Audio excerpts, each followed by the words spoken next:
Bom dia, discípulos de Jesus, preparados para mais um encontro com o Mestre? Deixa eu entrar aqui no Google Meet, estou com uma gambiarra aqui para dar certo, mas vai dar certo.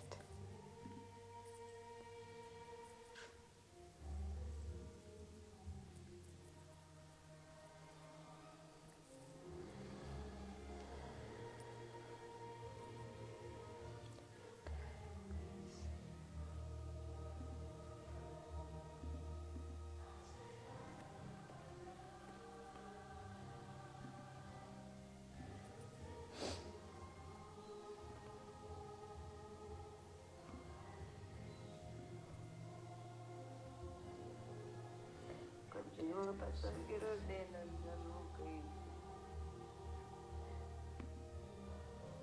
Bom dia, discípulos de Jesus, preparados para mais um encontro com o Mestre? Amém. Quem vai orar para nós, pelo nosso estudo de hoje, e nós já vamos dar início para não perdermos nem um minuto.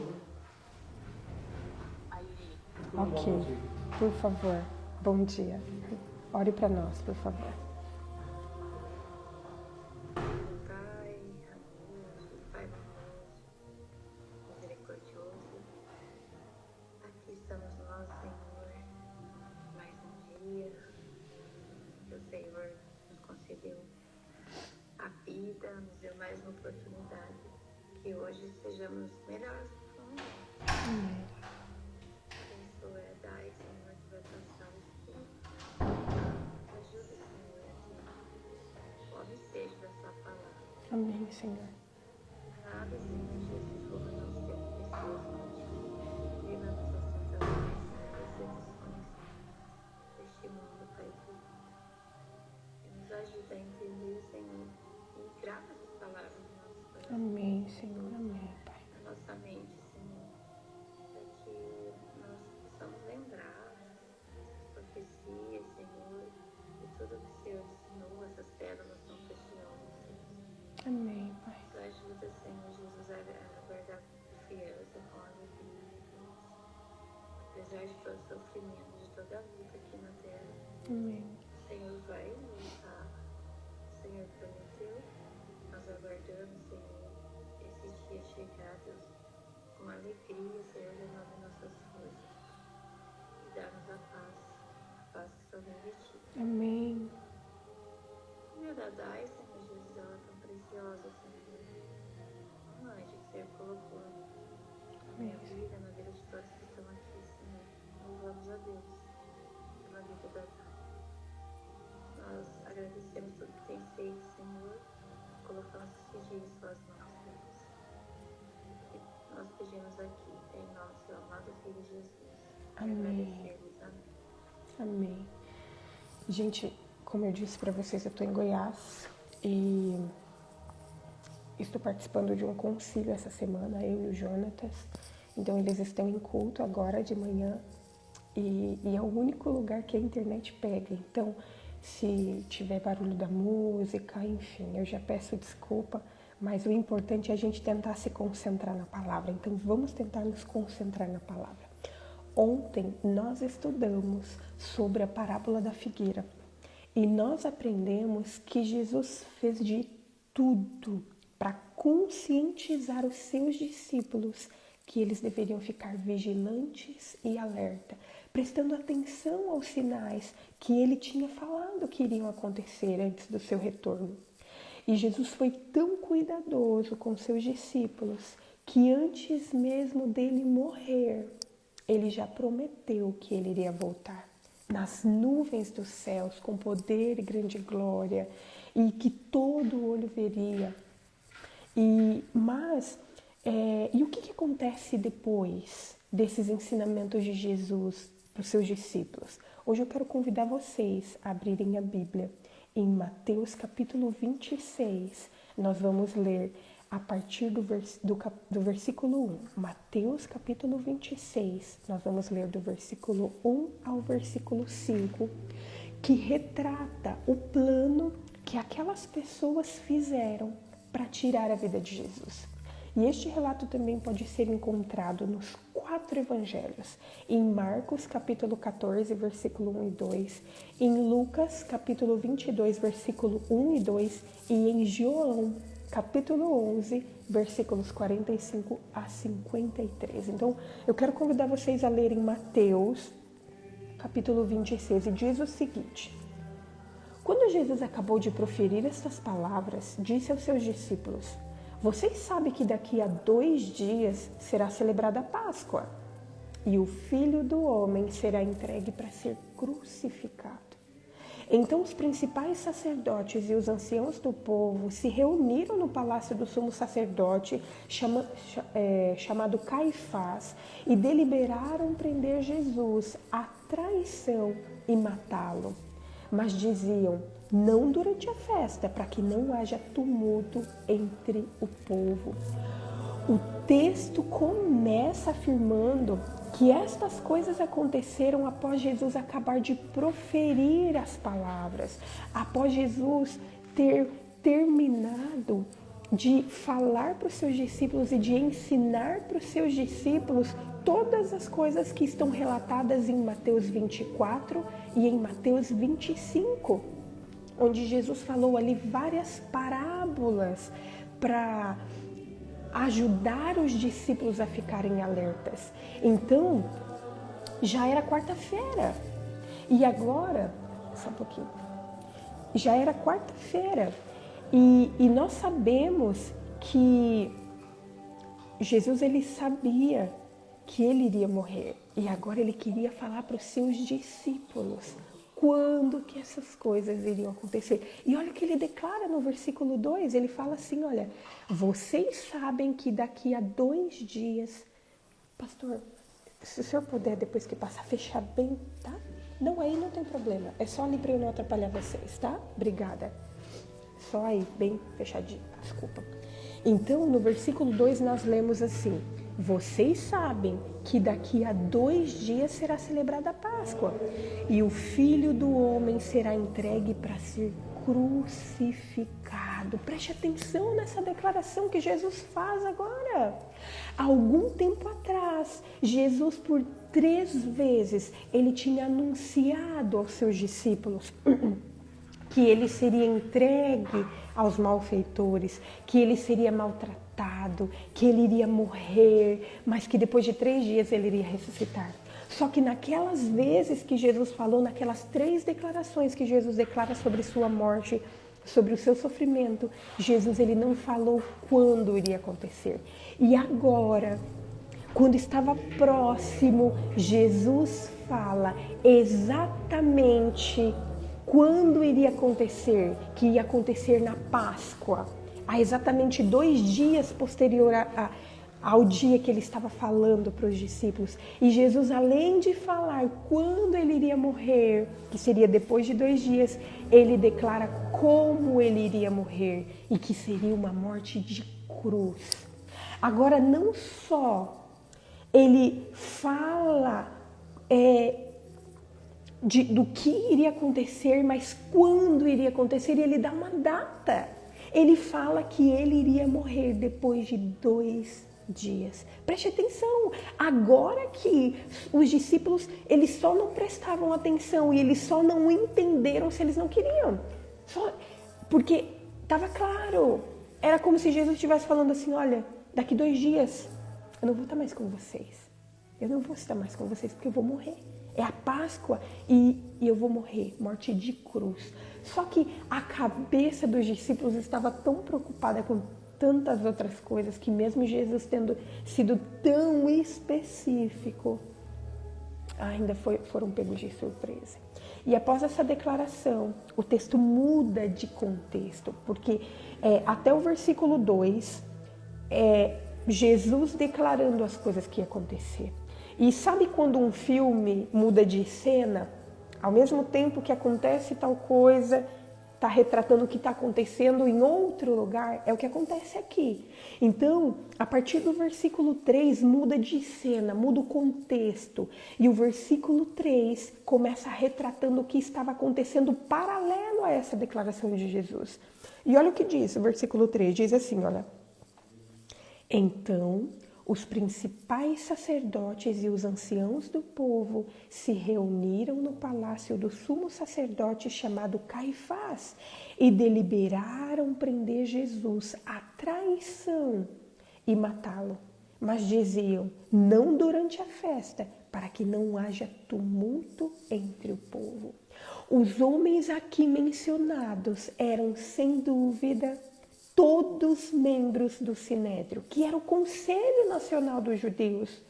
Poucas semanas antes, logo após a ressurreição de Lázaro, que nós lemos em João capítulo 11, nós vemos que o conselho decidiu que iria condenar Jesus à morte na primeira oportunidade. E o sentimento popular em favor de Cristo é que tornou o assunto ainda mais urgente, porque as pessoas estavam valorizando Jesus, as pessoas estavam reconhecendo Jesus como Messias, as pessoas adoravam Jesus. E quando Jesus entrou em Jerusalém, eles fizeram ali um reconhecimento público de que Jesus era o rei deles. Então, os motivos, os interesses que levaram à convocação desta assembleia de líderes judeus eram urgentes. Este parece ter sido o primeiro encontro secreto de Judas com os líderes judeus. Judas tinha percebido que Jesus estava fugindo ali das coisas que ele queria, porque Judas era um dos que mais queria que Jesus fosse declarado rei, porque ele era ali o tesoureiro dos discípulos. Imagina ele ser tesoureiro de um palácio. E a atitude de Judas dá a entender que ele queria acelerar esse processo, acelerar ali, só que ele não tinha noção das consequências que a sua decisão iria ter.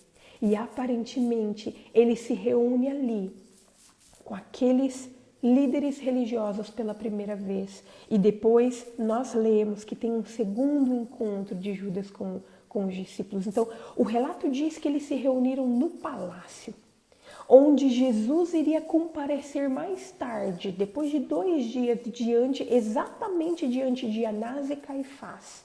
E nesta reunião, eles deliberaram prender Jesus à traição e matá-lo. E eu achei muito interessante porque eu confesso que eu nunca tinha me atentado, porque lido eu já tinha lido. Eu nunca tinha me atentado a essa declaração no versículo 4, porque eu achava que os líderes eles tinham se reunido, eu sabia que os líderes tinham se reunido e eu sabia que eles tinham o plano de matar Jesus, mas aqui é acrescentado essa palavra, a traição.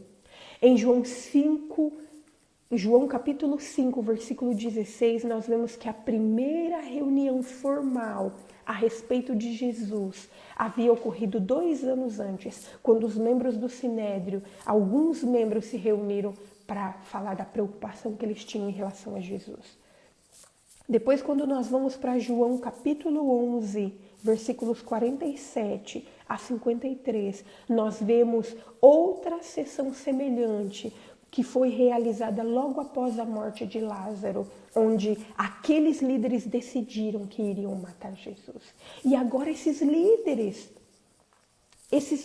da nação judaica, eles queriam fazer isso em forma de traição. Sabe por quê?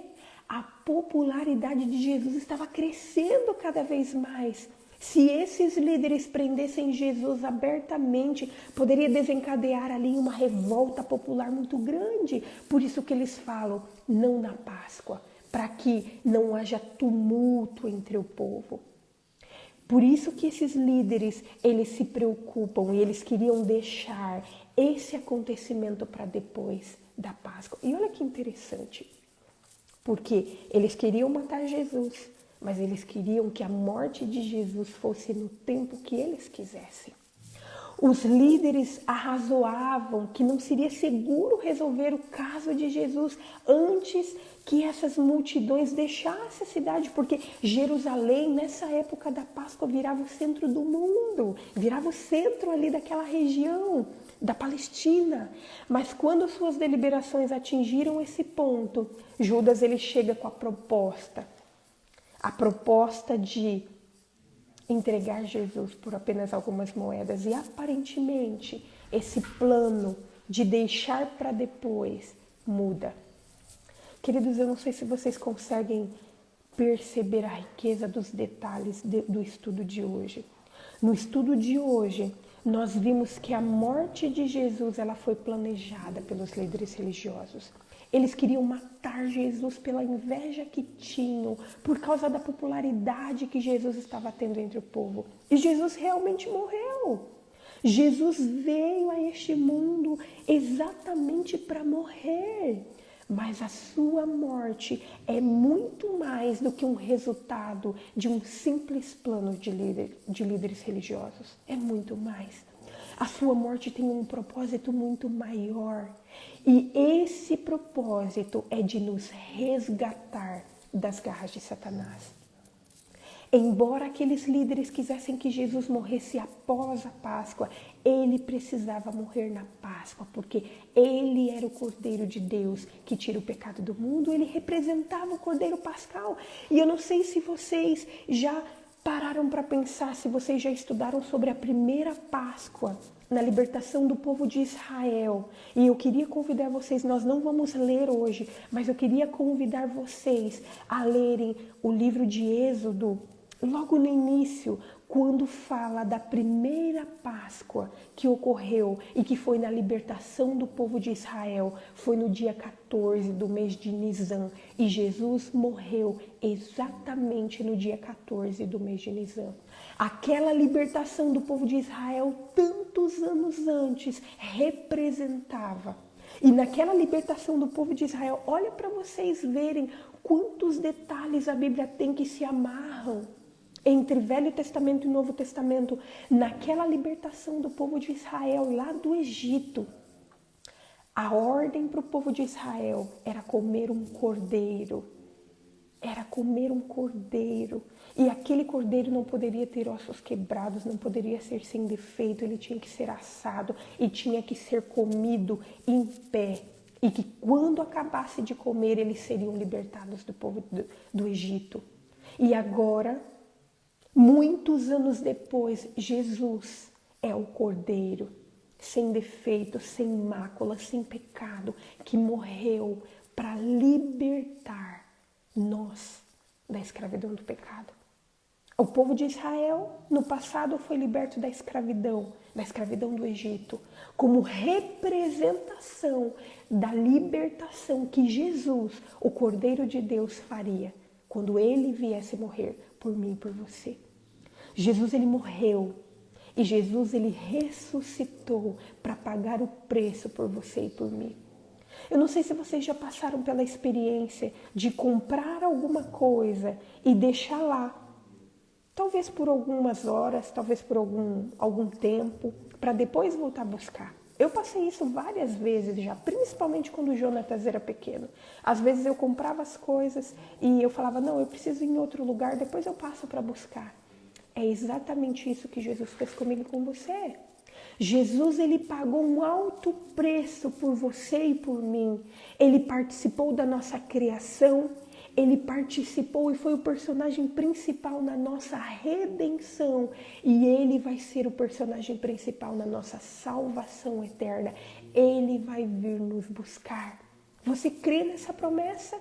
Você crê que Jesus pagou um alto preço por você e por mim? Então se apegue a essa promessa, porque daqui um pouco ele vai vir nos buscar. O alto preço que ele pagou por nós foi muito grande para ele nos deixar aqui. Ele voltará para nos buscar. Vamos orar? Querido Deus, hoje nós estudamos, Senhor, sobre o período em que aqueles líderes religiosos planejaram a sua morte, Pai. Mas nós sabemos que a sua morte não ocorreu por causa daquele planejamento. A sua morte ocorreu, Senhor, porque o Senhor veio nesse mundo para morrer por nós. E nós te louvamos por isso, Senhor. Nós te agradecemos, ó Pai, porque desde o momento, desde o passado, quando o Senhor libertou o povo de Israel, o Senhor já estava fazendo menção da libertação que o Senhor faria na nossa vida, quando o Senhor viria como Cordeiro do mundo para nos libertar do pecado, para morrer por nós, para nos libertar do pecado. Senhor, tanto tempo se passou entre a sua morte até agora. E tantos ensinamentos, tantas coisas. Às vezes querem tirar da nossa mente a verdade, às vezes querem fazer com que o nosso coração pense que isso é mentira, que o Senhor mentiu, que isso não vai acontecer. Mas, Senhor, nós cremos nas Suas promessas, Senhor. Nós cremos que o Senhor pagou um alto preço por nós e nós cremos que o Senhor vai vir nos buscar, Pai. Por favor, Senhor, nos perdoe todas as vezes que nós duvidamos das Tuas promessas. Nos perdoe todas as vezes que a gente se apega às coisas desse mundo. O nosso desejo hoje, Senhor, é que as Suas promessas se cumpram na nossa vida. Que o Senhor continue a obra que o Senhor começou na nossa vida. Que o Senhor nos ajude para que nada que aconteça nesse mundo de sofrimento, de amargura, de morte, que nada, Senhor, nos impeça de confiar nas Tuas promessas e de nos preparar para o Teu retorno, Senhor. A nossa vida é Tua, Pai. Nós Te louvamos porque o Senhor está nos dando essa oportunidade e o Senhor está nos chamando para nos libertar da escravidão do pecado. Nós Te louvamos por tudo isso e Te pedimos que continue a obra que o Senhor começou em nossa vida.